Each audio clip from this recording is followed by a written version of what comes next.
Ajeng Semeng, kini saatnya saya Dana Paramita mengantarkan sejumlah berita dari Bali. Berikut 3 di antaranya.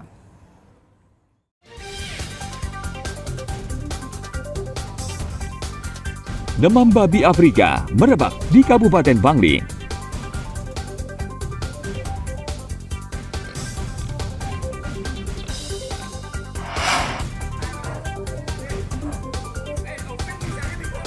Ular sanca ditemukan bersembunyi di dekat lubang sumur bor di salah satu perumahan kawasan Sibangkaja, Badung.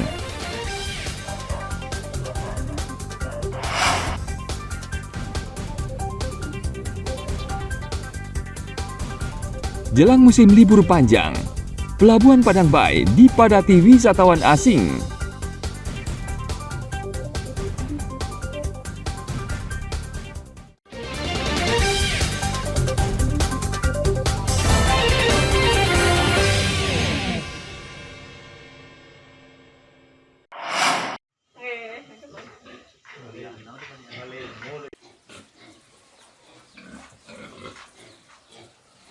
Dinas Pertanian dan Ketahanan Pangan Bangli meminta peternak mewaspadai penyakit yang menyerang babi, yaitu demam babi Afrika atau African Swine Flu. Penyakit ini belakangan mulai merebak di Kabupaten Bangli. Dinas PKP sudah mengeluarkan surat edaran berisi sejumlah langkah dan petunjuk untuk memastikan agar penyakit ini tidak meluas dan merugikan peternak babi di Bangli.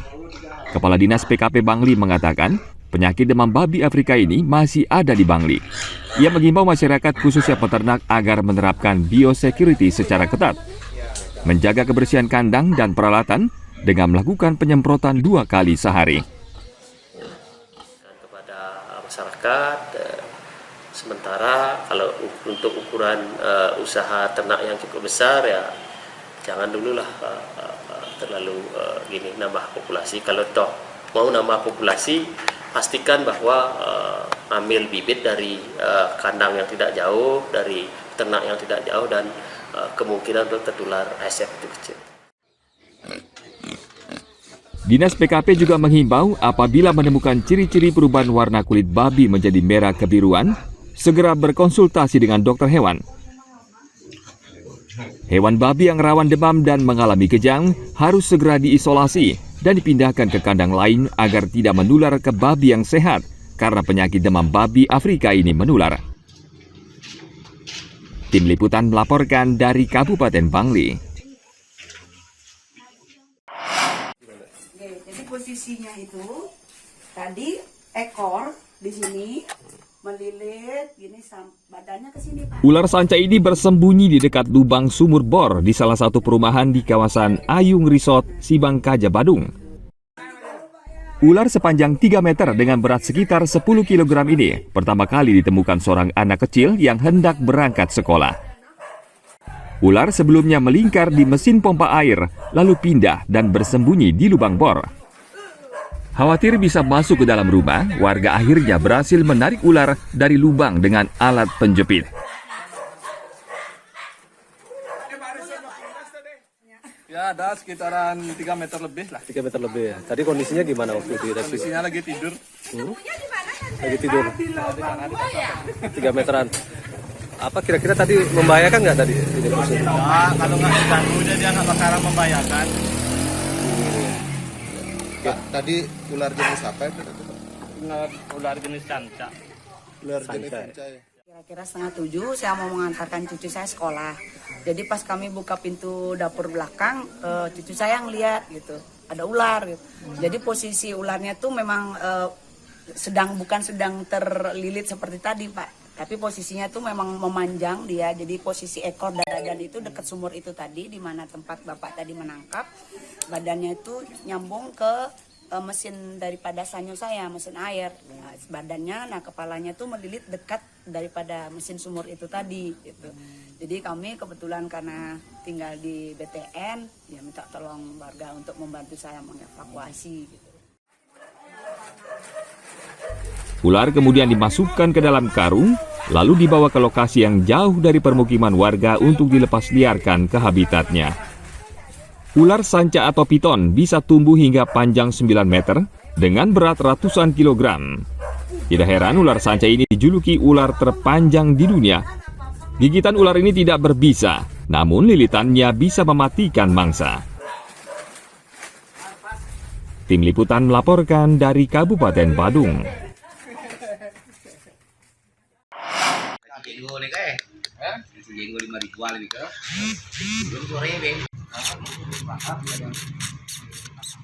Penyakit rabies selama ini jadi masalah besar di Kabupaten Bangli karena kasus gigitan anjing di kabupaten ini masih tergolong tinggi, rata-rata 10 gigitan per hari. Namun sejak 2 tahun terakhir, jumlah kasus rabies di Bangli terus menurun. Tahun 2022 ada 76 kasus, lalu menurun menjadi 72 kasus pada tahun 2023. Dan di tahun ini tercatat 8 kasus.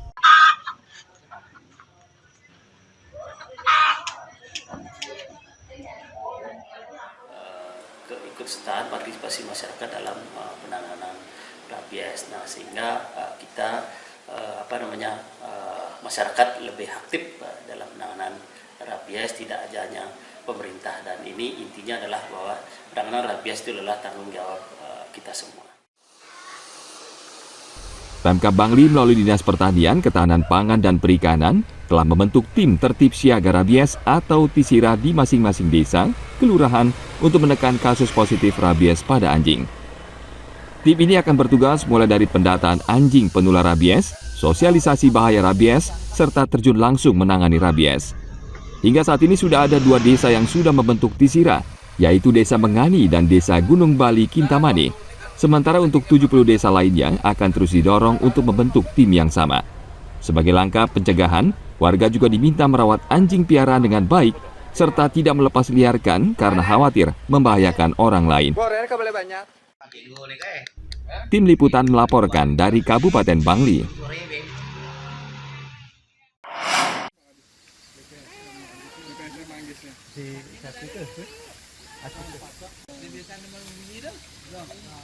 Harga pupuk urea di Kabupaten Karangasem saat ini masih mahal, dan kalaupun ada uang, petani tidak bisa membeli karena tidak tersedia di pasaran alias langka. Bagi petani tentu ini memberatkan.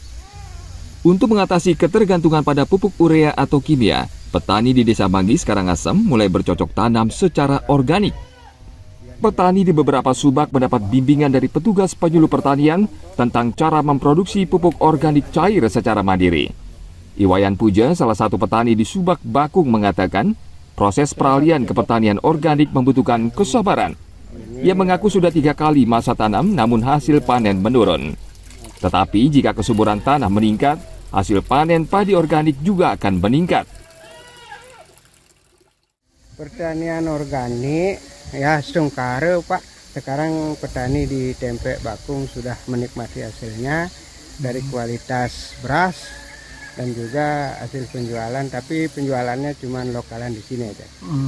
Hasilnya awal-awalnya sih ya memang berbeda, drop hasilnya, cuman yang diharapkan oleh Bapak Pembina kesabaran petani untuk tetap berorganik karena hasilnya menurun, tapi sudah disarankan untuk perlahan-lahan pasti akan naik. Untuk membantu petani padi organik mendongkrak hasil pertaniannya, Dinas Pertanian Pangan dan Perikanan Karangasem sudah mengajukan permohonan pengadaan 600 ton pupuk organik padat ke pemerintah Provinsi Bali. Kebijakan Subak di sini luar biasa. Kalau tidak menggunakan pupuk organik, tidak dapat air. Nah, ini yang memastikan bahwa di Subak Bakung ini pertanian organik khususnya padi akan berlanjut terus. Kalau pupuk organik kita upayakan pupuk organik cair. Nah, kemudian ada juga hari ini kita usulkan untuk pupuk organik padat ya, untuk memfasilitasi para petani sehingga mereka itu akan lebih semangat untuk mengembangkan padi organik. Padi organik mempunyai pangsa pasar yang terus berkembang. Saat ini permintaan beras organik dari sejumlah pasar, restoran dan rumah makan cukup tinggi. Ini bisa menjadi penyemangat bagi petani dan pemerintah Kabupaten Karangasem untuk terus mengembangkan pertanian organik. Tim Liputan melaporkan dari Kabupaten Karangasem.